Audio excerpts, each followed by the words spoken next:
Hello everyone, welcome to the Nanna Kaushik chemistry.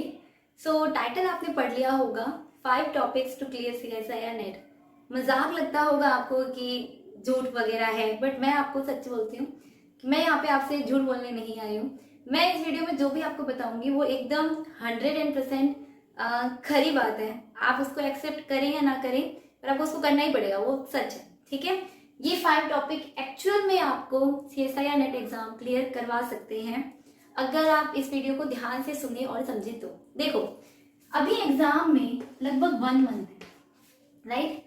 सो इतना तो मैं आपको एक चीज बोलती हूँ कि जो लोग बोलते हैं कि 1 मंथ में आप एग्जाम क्लियर कर सकते हैं, पर वही कर सकते हैं जिनकी प्रिपरेशन थोड़ी बहुत हो। मतलब ऐसा नहीं कि आपको बिल्कुल नॉलेज नहीं है केमिस्ट्री की, आपको बिल्कुल अता पता नहीं है सिलेबस क्या है, और आप कहते हैं कि आप 1 मंथ में एग्जाम क्लियर कर लेंगे। सो आज के टाइम पे ये थोड़ा गलत है, क्योंकि कंपटीशन इंक्रीज हो रहा है। ये सच है कि कंपटीशन इंक्रीज हो रहा है, क्योंकि सोर्सेस बढ़ रहे हैं।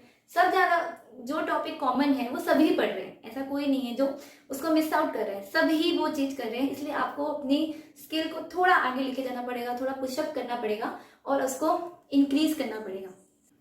अब इन 5 टॉपिक्स के बारे में बात करने से पहले मैं आपको एक डिस्क्लेमर दे देती हूँ कि अगर आपको बिल्कुल भी नॉलेज नहीं है केमिस्ट्री का, और अगर आप सिर्फ 5 टॉपिक के सहारे पास करना चाहते हैं एग्जाम 1 मंथ में, तो पॉसिबल नहीं है। बट अगर आप पहले से ये टॉपिक थोड़े थोड़े पढ़ रहे हो, तो फिर आप 5 मंथ में 5 टॉपिक से इसको 1 मंथ में डेफिनेटली क्लियर कर सकते हो। मैं ये नहीं बोलूंगी कि आप हाई स्कोर कर सकते हो। अच्छे मार्क्स कर लाने के लिए, जेआरएफ लाने के लिए, तो आपको बहुत अच्छी नॉलेज होनी चाहिए, ये सच बात है। पर अगर आपको सिर्फ नेट क्वालिफाई करना है तो दिस इज पॉसिबल। अब वो 5 टॉपिक कौन से हैं उसको ध्यान से सुनो। Number first topic very famous organometallic.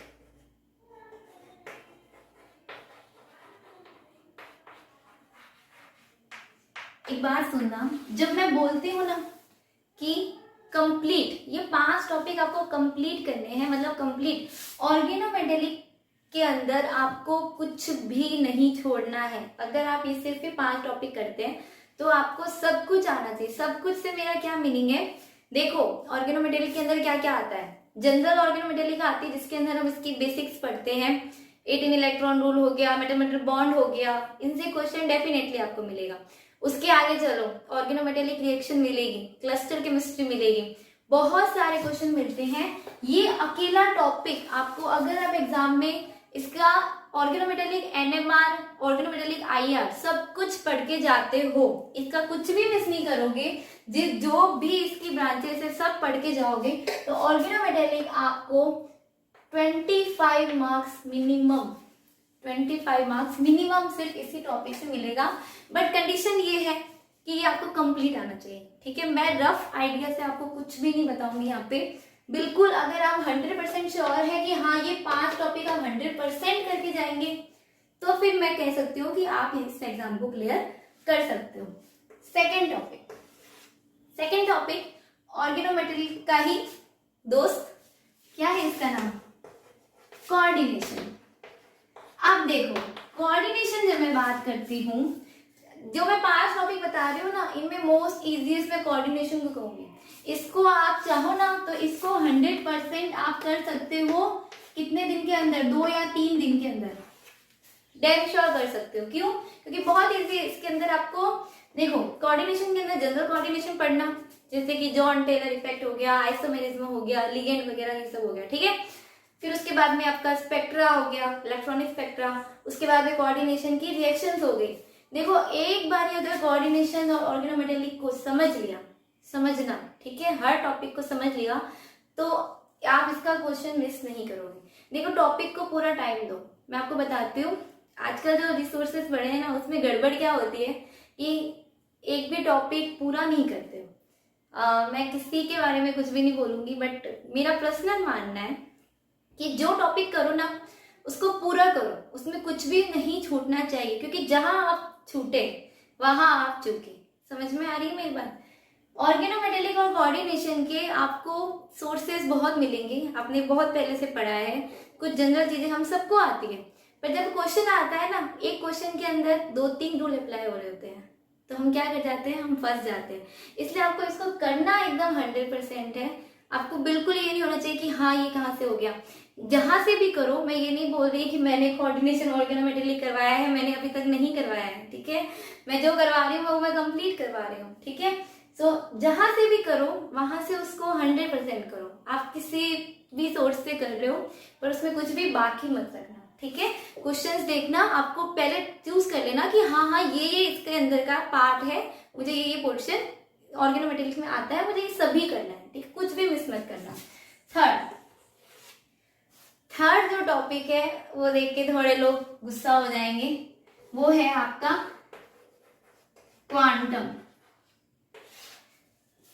देखो मैंने पहले भी कहा था कि मैं आपको झूठ कुछ भी नहीं बोलूंगी, ये सच है कि अगर आपने क्वांटम छोड़ दी तो आप CSIR नेट नहीं कर पाएंगे।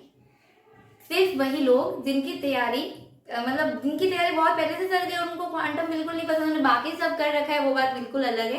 पर अगर आप 2-4 टॉपिक करके जा रहे हो, उसमें भी आपने अगर क्वांटम छोड़ दी तो सॉरी, आपका CSIR नेट क्लियर नहीं हो पाएगा, क्योंकि कंपटीशन बहुत बढ़ गया, एक्चुअल में बढ़ गया है। अब वो लेवल नहीं रहा। पहले क्या होता था, थोड़े टाइम पहले, कि काइनेटिक की, इलेक्ट्रो की, सॉलिड की, और हो गया, फिजिकल में इतना बहुत है, ठीक है, उससे आगे नहीं जा। पर उनमें क्या हो गया, मैं आपको सच बताती हूँ। अगर आप प्रीवियस ईयर पेपर देखोगे ना, तो रिसेंट में क्या हो गया है कि इलेक्ट्रो, काइनेटिक और ये जो आपका सॉलिड स्टेट वगैरह, इनसे है ना नए नए क्वेश्चंस लाने लग गए। तो श्योरिटी नहीं है कि आपको कौन सी थ्योरम से क्वेश्चन आ जाएगा, बिल्कुल श्योरिटी नहीं है। 1 या 2 क्वेश्चन आता है, और वही अगर आपको नहीं आएगा तो फिर आपको कौन बचाएगा, है ना। तो कौन बचाएगा यहाँ पे, क्वांटम बचाएगा, क्योंकि क्वांटम का आप फिजिकल का सिलेबस देखोगे तो क्वांटम ही है, मैक्सिमम क्वांटम है। अब मैंने क्वांटम बोला तो मतलब क्वांटम पूरी, इसके अंदर आपकी जनरल क्वांटम हो गई, ऑपरेटर, कम्यूटेटर, उसके बाद में आपका थोड़ी एडवांस होगी, पर्टर्बेशन, वेरिएशन होगा, और हाइड्रोजन एटम हुआ, ठीक है, और बॉन्डिंग वगैरह, ठीक है, मॉलिक्यूलर बॉन्डिंग, ये सब क्वांटम का आपको कुछ भी नहीं छोड़ना है। अगर आप इतनी हार्ड नहीं है, और मैं तो सच में बोलूं क्वांटम ज्यादा इजी है, ठीक है। इलेक्ट्रो वगैरह में तो अगर आपकी कैलकुलेशन गलत हो जाती है ना, तो आंसर गलत हो जाएगा, बट क्वांटम में आपका आंसर कभी गलत नहीं होगा, अगर आपको इसका कंसेप्ट पता है। क्वांटम इज एक्चुअल में तो ये कंसेप्ट बेस है, ठीक है। ये वैसा न्यूमेरिकल आते हैं, मैं बोलती हूँ न्यूमेरिकल आते हैं, पर 1 या 2 क्वेश्चन के आते हैं, बाकी क्वेश्चन आप कर सकते हो इजीली। अगर आप क्वांटम करके जाओगे ना, तो क्वांटम भी आपको मिनिमम 20 तो देगी, मैं यहाँ पे मिनिमम बता रही हूँ, ये मैक्सिमम भी जा सकते हैं नंबर। कोऑर्डिनेशन के चलो मैं मान लेती हूँ कि ये आपको 15 मार्क्स देगी, ठीक है, 15 नंबर की आपको कोऑर्डिनेशन देखने को मिल जाएगी। नंबर 4 जो टॉपिक है उसके बिना तो भूल जाओ, ठीक है। आपको आजकल तो मतलब यही सबसे ज्यादा देखने को मिलेगा एग्जाम में, स्पेक्ट्रोस्कोपी। अब देखो स्पेक्ट्रोस्कोपी, काफी सारे लोग सोचते हैं कि सिर्फ NMR स्पेक्ट्रोस्कोपी है, एक डाटा वाला क्वेश्चन आ जाएगा, और ये नहीं, स्पेक्ट्रोस्कोपी के आपको बहुत सारे क्वेश्चन देखने को मिलेंगे। आपको 20 से 30 मार्क्स के क्वेश्चन यहाँ पे देखने को मिलेंगे स्पेक्ट्रोस्कोपी के ही, ठीक है। स्पेक्ट्रोस्कोपी की मैं बात कर रही हूँ तो यहाँ पे आपका मॉलिक्यूलर स्पेक्ट्रोस्कोपी आता है, ऑर्गेनिक स्पेक्ट्रोस्कोपी आता है, इनऑर्गेनिक स्पेक्ट्रोस्कोपी भी आता है, ठीक है। मैंने इसमें से आपको मॉलिक्यूलर स्पेक्ट्रोस्कोपी कंप्लीट कराया है। जब मैं बोल रही हूँ ना आपको कंप्लीट, तो कंप्लीट क्या होता है ना, तो उसके लिए आप मॉलिक्यूलर मेरा स्पेक्ट्रोस्कोपी का प्लेलिस्ट देखना, वो वीडियोस आप देखोगे ना तो आपको समझ आएगा कि कंप्लीट कंसेप्ट पढ़ना क्या होता है। उसी तरह से आपको हर टॉपिक को पढ़ना है, ठीक है। अगर आपको वैसे अगर सारा कंप्लीट मिल जाए तो मतलब समझ जाओ कि हाँ आपका टॉपिक, कोई भी टॉपिक है वो कंप्लीट हो गया है, ठीक है। तो मॉलिक्यूलर स्पेक्ट्रोस्कोपी मैंने कंप्लीट करवाया है, इनऑर्गेनिक स्पेक्ट्रोस्कोपी मैंने कंप्लीट करवाया है, ठीक है। ऑर्गेनिक मैंने करवाया नहीं अभी तक, मुझे स्टार्ट करवाना है, हुआ पॉसिबल तो मैं जल्दी ही स्टार्ट करवाऊंगी, ठीक है। सो इस पे तो डबल स्टार है, वेरी वेरी इंपॉर्टेंट। 5वां टॉपिक मतलब ऐसे है कि बहुत इंपॉर्टेंट है। अब देखो 5वां टॉपिक, क्वांटम से जिन लोगों को गुस्सा आया उनको मैं बताती हूँ कि जो लोग ऑर्गेनिक फील्ड से हैं वो भी कई बार क्या होता है कि ऑर्गेनिक के भरोसे CSIR नेट क्लियर नहीं कर पाते। सच है, ठीक है, ये भी सच है। क्यों नहीं कर पाते? क्योंकि आप देखना कि सबसे हार्ड अगर पेपर आता है या क्वेश्चन आता है चक्कर देने वाला, तो वो आता है ऑर्गेनिक का। कहीं नहीं अटके, स्टीरियो में अटक गए, सब आता है तो भी आपका आंसर क्या आ जाएगा, गलत आ जाएगा, ठीक है। और बहुत ज्यादा सिमिलर आंसर भी होते हैं, रिस्क अगर आप लेते हैं ऑर्गेनिक में तो वो आपके लिए कभी भी अच्छा नहीं है। कभी भी ऑर्गेनिक में रिस्क लेके मत चलना, वो आपके लिए बहुत गलत होगा। ऑर्गेनिक में आपको मेन चीज क्या है, जैसे कि मैं क्लिडन करवा रही हूँ, ठीक है, हिसाब से मुझे यहाँ पे ऑर्गेनिक लिखना चाहिए था, बट मैंने नहीं लिख रही हूँ मैं ऑर्गेनिक। क्यों? क्योंकि ऑर्गेनिक आपको बहुत टाइम प्रैक्टिस करने से ही आएगी, ठीक है। अगर आप ऑर्गेनिक को बहुत अच्छे से समझेंगे, उसको प्रैक्टिस करेंगे, तभी वो आपको आएगी। मैंने इसीलिए क्लिडन सीरीज स्टार्ट की। अब क्लिडन सीरीज में मान लो कि आप ये सोचोगे कि हम एक काम करते हैं, हम सारी क्लिडन की वीडियोस फटाफट देख लेंगे और हमारा हो जाएगा। नो, ऑर्गेनिक लिखने की चीज है, प्रैक्टिस की चीज है। अगर आप सिर्फ वीडियो देखते हैं और अगर आप उसको प्रैक्टिस नहीं करते तो वो आपके कोई काम की नहीं है, आपको बिल्कुल समझ नहीं आएगा, बिल्कुल याद नहीं होगा, भूल जाना। सो मैं ऑर्गेनिक को शॉर्ट में बिल्कुल काउंट नहीं करती हूँ। ऑर्गेनिक आप एक मंथ का अगर टारगेट है तो ऑर्गेनिक, अगर आप बिल्कुल भी ऑर्गेनिक नहीं आती है तो ऑर्गेनिक कहीं से भी स्टार्ट मत करना। अपनी ऑर्गेनिक में अगर आप छोटे मोटे टॉपिक पढ़ना चाहते हो, एरोमेटिसिटी वगैरह, तो आप कर सकते हो, ठीक है। इसलिए मैंने यहाँ पे क्वांटम लिखा, क्योंकि क्वांटम ऐसा है कि फिक्स है कि अगर आपने एक टॉपिक कर लिया ना, अगर आपको एक बार पर्टर्वेशन आ गया, ठीक है, समझो मेरी बात, तो पर्टर्वेशन का क्वेश्चन आप कर लोगे, ये मैं शॉर्ट ही कहती हूँ। बट ऑर्गेनिक का मैं ये नहीं कह सकती कि अगर आपको क्वेश्चन आ गया तो आप क्या करके आओगे, मुझे नहीं पता, मुझे नहीं पता कि आप क्या करके आओगे। और मुझे ये भी पता है, जो लोग मेरी क्लिडन सीरीज देखते हैं ना, उनका भी मैं बताती हूँ, उनसे भी मेरे को शिकायत है कि मैं क्वेश्चन देती हूँ कैप्सूल कोर्स में, उसके बाद भी सेम टॉपिक्स दोबारा क्वेश्चन देती हूँ तो भी उसको गलत करते हैं, पता नहीं क्यों, है ना। ऑर्गेनिक की चीज ही ऐसी है, ऑर्गेनिक आपको बहुत स्ट्रॉन्ग करनी पड़ेगी। अगर आपको जेआरएफ क्वालिफाई करना है तो आप ऑर्गेनिक के बिना नहीं जा सकते, ठीक है। फिफ्थ टॉपिक में मैंने आपके लिए थोड़ी रियायत दी है। फिफ्थ टॉपिक में देखो, आप कर सकते हो पेरिसाइक्लिक, ठीक है, ऊपर ऊपर से भी पढ़ोगे ना चलेगा, इनको आपको डीप करने की जरूरत नहीं है। फिफ्थ के अंदर थोड़ा कॉम्बिनेशन है, चाहो तो पेरिसाइक्लिक कर लेना, ठीक है। इसके थोड़ा शॉर्ट ही नहीं है। कई बार क्या होता है कि पेरिसाइक्लिक के क्वेश्चन 4-5 देखने को मिल जाते हैं, कई बार एक भी देखने को नहीं मिलता, ठीक है। या फिर आप कर लो आपका जीओसी, ठीक है। दोनों को मिला के अगर आपको ऑर्गेनिक में कुछ करना है तो आप ये दो टॉपिक कर सकते हो, ठीक है।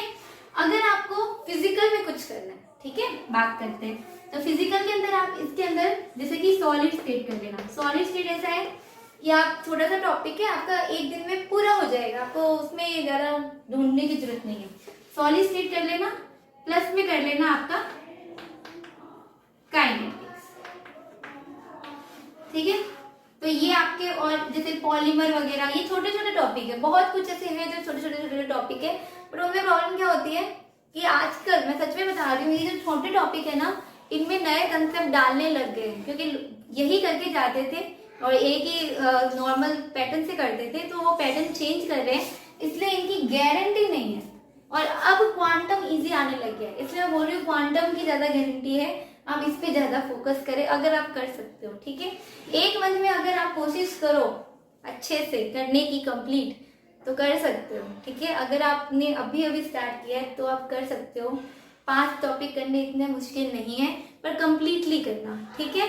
और जिनके जेआरएफ क्लियर करना है और पहले से प्रिपेयर करो, उनको भी मैं ये बोलूंगी कि रिवीजन करो ना, तो यहीं से स्टार्ट करो कि इन 5 टॉपिक में से तो आपका कुछ भी गलत नहीं हो, कुछ भी गलत नहीं हो। जैसे कि इसके अंदर एक आपका ग्रुप थ्योरी, ठीक है, ग्रुप थ्योरी जैसे मैंने करवाया है, ग्रुप थ्योरी करोगे ना, क्वेश्चन अगर आ गया, अगर मान कई बार एक पेपर में हुआ था, ये क्वेश्चन आया ही नहीं था, ग्रुप थ्योरी मिस कर दिया था, ठीक है।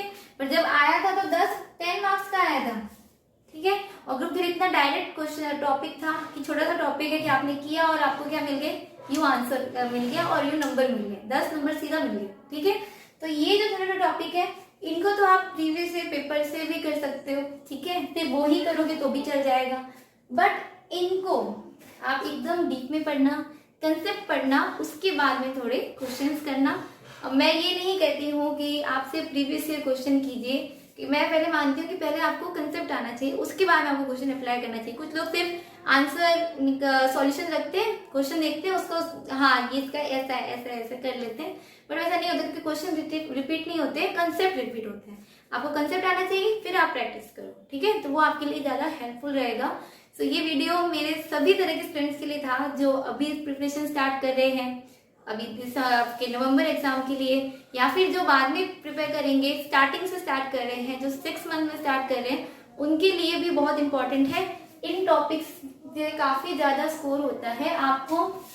जैसे कि देखो, मैं अगर ऐड करके बताऊं, तो अगर सब कुछ मिला के कर लोगे तो लगभग 100 के अप्रोक्स ये नंबर आपको दिला देते हैं, मिनिमम लेके चलो, ठीक है। उससे ज्यादा भी आपको दिला सकते हैं, क्योंकि कई बार तो बहुत ज्यादा स्कोरिंग आता है, क्वांटम बहुत हैवीली आने लग गया है, ठीक है। सो अगर आपको ये वीडियो अच्छा लगा हो तो प्लीज इसको लाइक करना, शेयर करना और अपने सभी फ्रेंड के साथ में सर्कुलेट करना, क्योंकि नॉलेज बांटने से बढ़ती है, ठीक है। अगर आप किसी की हेल्प करेंगे तो कल को कोई आपकी भी हेल्प करेगा। ओके, चलो, थैंक यू फॉर वॉचिंग।